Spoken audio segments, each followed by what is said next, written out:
యాదాద్రి భువనగిరి జిల్లా ఆత్మకూరు ఎం పల్లెపహాడ్ గ్రామంలో BRS party బలపరిచిన బీజేపీ పార్టీ 3వ వార్డు అభ్యర్థి సెట్టిపల్లి కుమార్ మాట్లాడుతూ గ్యాస్ పొయ్యి గుర్తుకే ఓటు వేసి నన్ను గెలిపించండి. నేను గెలిచిన వెంటనే నా గ్రామంలో 3వ వార్డులో ఎలాంటి సమస్యలు ఉన్నా ముందుండి పనులు చేపిస్తానని తెలియజేశారు. బీఆర్ఎస్ బలపరిచిన బీజేపీ అభ్యర్థి పల్లెపాడు 3వ వార్డు నెంబర్గా నేను పోటీ చేయడం జరిగింది. దానికి ఈరోజు గుర్తులు కేటాయించడం జరిగింది. నాకు 3వ వార్డుకు గ్యాస్ పొయ్యి గుర్తు రావడం జరిగింది.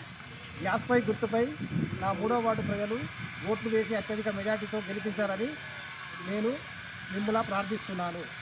నేను 3వ వార్డులో ఉన్న సమస్యలు డ్రైనేజ్ కానీ, వీధి లైట్లు కానీ, సీసీ రోడ్లు కానీ, ఇంకేదైనా సమస్యలు ఉంటే మీకు అందుబాటులో ఉండి పరిష్కరిస్తానని నా 3వ వార్డు గ్రామ ప్రజలకు తెలియజేస్తున్నాను.